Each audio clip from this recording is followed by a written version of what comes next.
And this is happening in Philadelphia. I got a little bit of my heart in Philadelphia. That's where me and Daniel, first really did some investigative journalism and really, put our feet to the fire in regards to just, getting stories out there. So it was very hot back then. Yeah, it was. It was like, 98, 100 degrees over there? You were saved by that bottle of water? Yes, I was. Socialist water, too. Yeah. Thank you. So thank you, whoever you are, that wonderful person passing out water. You saved my life. But this is happening in Philadelphia. Philadelphia's newly minted district attorney, Larry Krasner, he was meeting with constituents in a packed church in West Philadelphia earlier this month to discuss his plans for the job.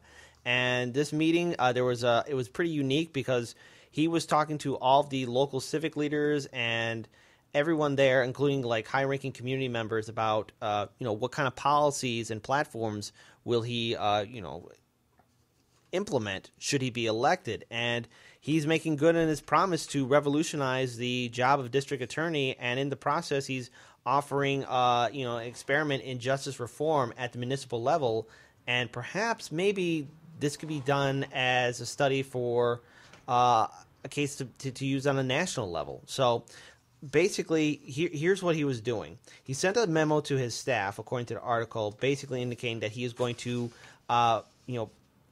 push forward with his policies that he set on the campaign trail in an effort to end mass incarceration and bring balance back to sentencing. So here's what's happening. The most significant and groundbreaking reform is how he has instructed assistant district attorneys to wield their most powerful tool, and that's plea offers. Over 90% of the criminal cases nationwide here are decided in plea bargains, and the system, which is now broken beyond repair, passes out like minimum sentences, standardized prosecutorial excess, and it's just causing a lot of people to get arrested, right? So, or be incarcerated. So now what's happening is Krasner's 300 lawyers are starting now to do plea offers at the low end of sentencing guidelines, and for the most nonviolent, non-sexual, or economic crimes below the 50,000 threshold, Krasner's lawyers are now to offer defendants sentences below the bottom end of the state's guidelines. So take, for example, if a person with no prior convictions is accused of breaking into a store at night and emptying the cash register, he would normally face up to 14 months in jail. Under Krasner's program, he'll be offered probation if prosecutors want to use their discretion to deviate from these guidelines. Say if a person has a particular troubling rap sheet, Krasner must personally sign off on it. So that's pretty interesting right there. And that goes to the same forward thinking I was just talking about with the lead story that we just did.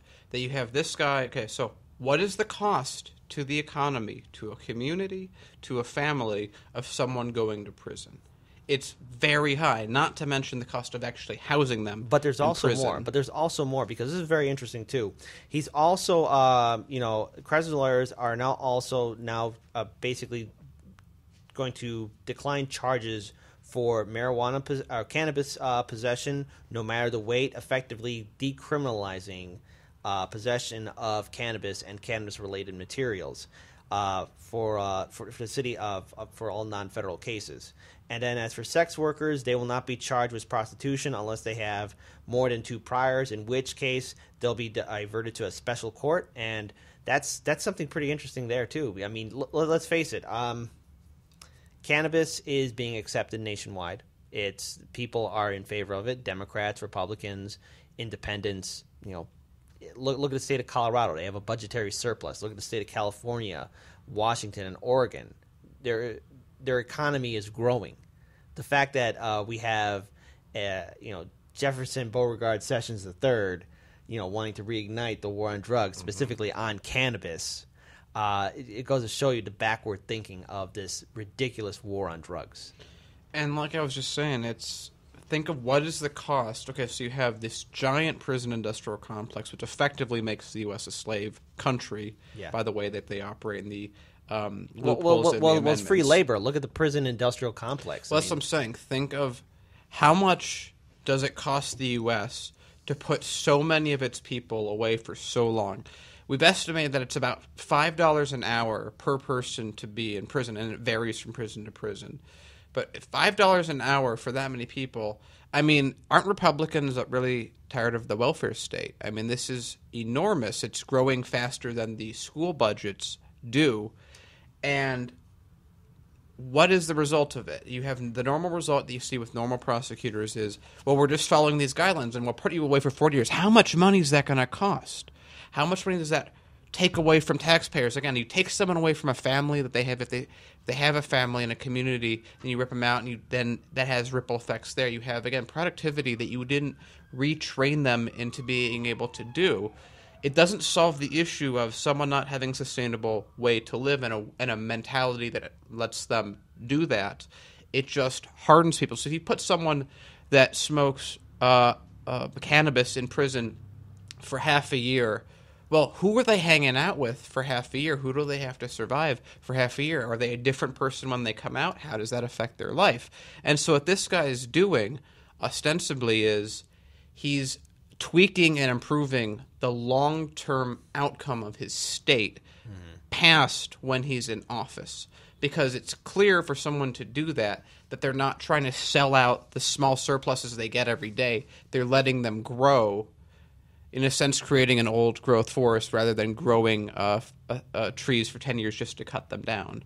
And the environment that comes with it, that culture that comes with it, is able to come back. It brings back – this is going to help them in 20 years from now, what he's doing, by how he's affecting their lives, and I give him full props. Yeah, and not, it's also creating a much more compassionate, court system.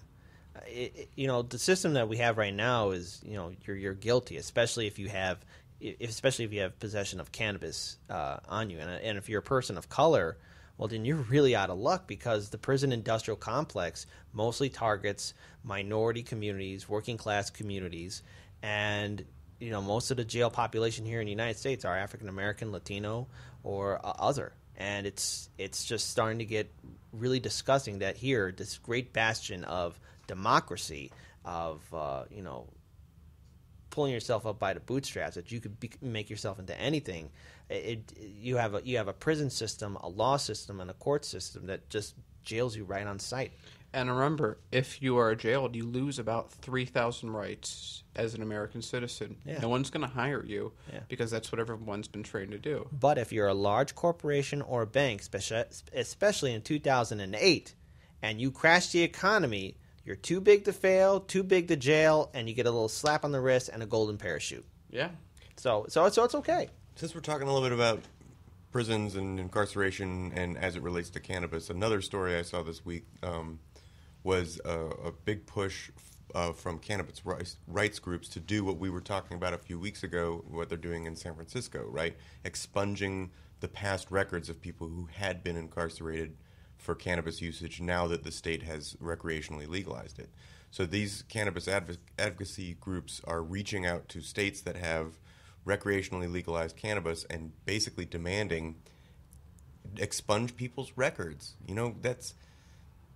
These are things that are preventing people from being able to get jobs. They're removing people from productivity in the community. If this is something that's no longer illegal, let's clean up people's records who were imprisoned for it just maybe 6 months ago. Also, I just want to let you know that Larry Krasner was also working alongside the mayor of Philadelphia in regards to dropping 51 cannabis charges en masse. He also joined the mayor in pushing for Philadelphia to become the first American city to have a safe injection site, a clinic where people can inject drugs under nurse supervision and receive additional treatment if they choose to. He's also suing 10 pharmaceutical companies for alleging their marketing methods have fueled the opioid crisis. And the thing is, right now, the United States is suffering from a devastating opioid crisis. It's affecting all types of communities, large cities, suburbs, small towns, and it's affecting everyone in the social class. So, I mean, kudos to him. I wish we have somebody like that here in Illinois someday. And I think on top of that, it's just stuff that's so obvious. I mean, there are some European countries that have some red light districts where they have sites like this, clinics and treatment centers. I think the best example is Portugal. When they basically have decriminalized all drugs. Because one thing that people don't really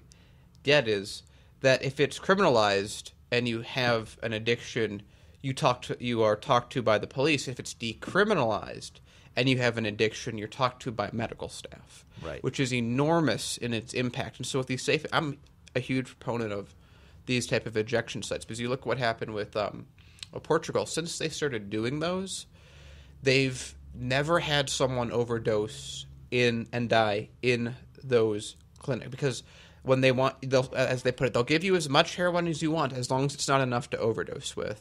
When you eject with medical staff surrounding you, and they have plenty of stuff to try and get people into rehab programs so they get out of it. So now you have a system that used to be these guys that are addicted, normally due to the drug pushing of legal drug manufacturers who pay lots of money to keep that legal drug being produced. And now, again, you have like carotene being thought to be made illegal, even though it's helping people get over drug addiction. And now in like Portugal, it's I'm addicted. I can go whenever I need to get these drugs, and they're going to be clean. I'm going to have a clean needle, and they're not going to stop me. And they're, as they put it, there aren't new heroin users in Portugal. There are just people that are either stuck or the people that are able to move on. Also, it's another thing to important to point out is that also holding corrupt police officials accountable for their actions. Some time ago, we did a story about where 14 individuals were wrongfully put into jail. They had false evidence put on them, false charges put on them by 4 police officers. And, that's just one small story here in the city of Chicago. I mean, it's happening nationwide. And here in Philadelphia, you have one district attorney saying, no, we're going to hold these corrupt police officials accountable. We're going to hold their chain of command accountable and get real accountability, real civilian oversight over the police department. Look, we want our police to protect us. We want our police to do their jobs. And at the same time, too, we want to get out all those officials, those police officers that are corrupt and it will do more damage to the community. We want them out and also hold their leaders accountable for just turning a blind eye to their actions. And I think it's also it's the same. We're critical of police on this show, and I think completely rightly so. We're not anti-police. We're not against the concept of police. We're not against individuals who are police officers. What we are against is a system that police officers exist in, which incentivizes rash action, increased killing, corruption, and all these negative things that people have been crying out about. And what we're asking for is a creation of a system where police are safer, citizens are safer, and the communication between police and citizens is overall positive and trustworthy, so that people can have the confidence to call the police because their neighbor next door is getting violent with his girlfriend, and not worry that when the police get there, they'll accidentally shoot them because they're freaking out that someone exists in front of them and they have to kill them because it's causing a 5% threat to their ability to exist. Like I said, the way that the police are currently trained, let alone the fact that they're only trained for 6 to 8 months, to have the abilities of a lawyer, have the abilities of someone has to shoot, someone has to de-escalate, a therapist. Yeah. You can't do that in 6 months. I'm in favor of more European-style police training.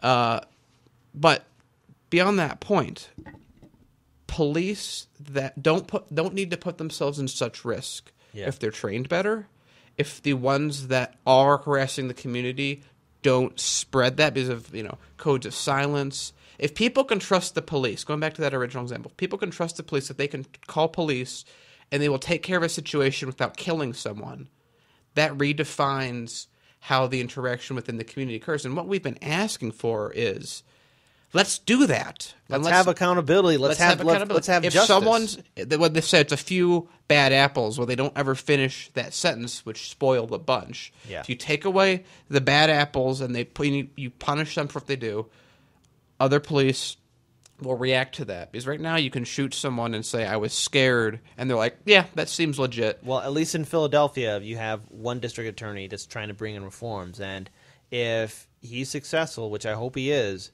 this can be used as an example to be done on a national level. But that being said, I definitely want to follow more through with the story and what he's going to do in Philly. I hope someday to see Philadelphia again soon.